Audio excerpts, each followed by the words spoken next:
régime marxiste-léniniste est installé au Bénin, il y avait beaucoup d'argent. Les entrepreneurs avaient de l'argent et ils étaient prêts à investir. Cependant, il faut dire que ce régime a fait peur à beaucoup d'entrepreneurs. Et plusieurs ont préféré, disons, déplacer leurs entreprises en dehors de la frontière parce qu'ils ne se sentaient pas en sécurité. D'ailleurs, la suite des événements l'a prouvé. La suite l'a prouvé, puisque finalement, ceux qui sont restés et qui ont voulu, par patriotisme, continuer d'investir, ont vu tous leurs biens confisqués. Les entreprises ont été confisquées, les entrepreneurs ont tout perdu et même aujourd'hui, certains n'ont pas récupéré leurs biens. Donc ils ont eu raison de s'inquiéter. Nous sommes en avance par rapport à d'autres. Et nous ne sommes en avance que parce que nous avons tous été entraînés dans un énorme retard depuis l'installation dans nos différents pays des régimes dictatoriaux que vous connaissez. Je pense que nous sommes dans le sens de l'histoire parce que l'avenir appartient aux peuples qui prennent en main leur destinée. C'est une chance qui est donnée au peuple béninois de s'expliquer, de s'exprimer et de savoir enfin ce qu'il veut pour que le pays aille de l'avant. Jusque-là, beaucoup de Béninois, y compris même les délégués, ne sont pas très rassurés de la manière dont les travaux de la conférence seront exploités. Et alors que chaque jour qui passe, chaque pas qui est posé par le gouvernement prouve quand même la bonne foi du gouvernement. Et en principe, on devrait faire un peu plus confiance à la fois au président de la République et au gouvernement et à la bonne disposition même du PRPB pour que des changements et que le renouveau véritable s'instaure dans notre pays. Je n'aime pas l'anarchie et je n'aime pas le désordre. Ça c'est réel. Et je n'aime pas l'injustice. Je suis prêt personnellement à défendre les gens jusqu'au bout. Face à l'injustice, je ne l'aime pas. Voyez-vous. Donc on ne peut pas dire que c'est fasciste, c'est ceci et cela, non. Mais les gens qui nous applaudissaient à l'époque, ils n'avaient pas l'accord de coup.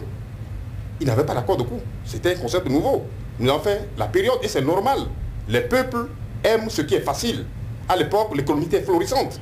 Aujourd'hui, nous avons des difficultés. C'est même se retourne contre nous. On raconte n'importe quoi sur nous. Donc ça, on doit pouvoir le comprendre. Tout à l'heure, un délégué, un haut cadre, qui a occupé des fonctions internationales, disait qu'à l'époque, on mettait des gens dans des tonneaux avec des tessons de bouteilles. On a fermé le tonneau, les roulait. Et l'homme en hurlant provoque un comportement vis-à-vis des autres prisonniers qui se mettent à parler. J'ai été mis de l'intérieur pendant 5 ans. À aucun moment, on a appliqué cela. Pourquoi il a dit? Pour intoxiquer le peuple? Pour obtenir quoi? Il vaut mieux qu'on soit franc quand on avance des faits. Parce qu'il ne peut jamais me citer le nom de quelqu'un qui a subi ce châtiment-là. C'est du mensonge.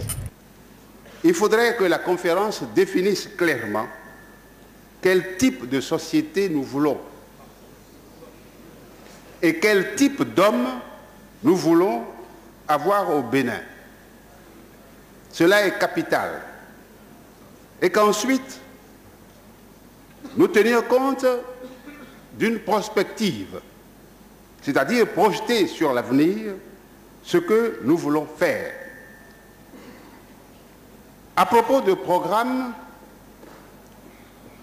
je crois comprendre qu'en 72 plutôt, au moment de l'élaboration du discours programme, la plupart de ceux qui sont dans cette salle étaient présents au Palais du Peuple. Il faudrait que nous reprenions ce texte, que nous sachions ce qui a été fait et pourquoi est-on passé à côté pour certains aspects. Car ce texte, ce discours-programme avait été magnifique à l'époque et l'enthousiasme était grand pour le mettre en application. À propos des partis, nous voyons se dessiner deux attitudes. Premièrement, le rejet définitif du parti unique. Et je pense qu'il ne sera plus jamais question d'un tel parti si les règles démocratiques sont observées dans le pays. Le multipartisme, j'ai entendu dire qu'il faudrait qu'il soit intégral. Mais personnellement, je suis très inquiet. Inquiet pourquoi? Nous allons encore déboucher sur un gâchis, le désordre. Puis après, les partis, les petits partis, vont tomber les uns après les autres pour qu'on arrive à un certain nombre de partis, 2 ou 3 ou 4 ou 5, certains l'ont préconisé. Mais pourquoi d'abord avoir ce gâchis, ce désordre, avant de définir les partis? Je crois que dans le texte de la Constitution, il faudrait bien indiquer de façon claire les conditions de création de partis.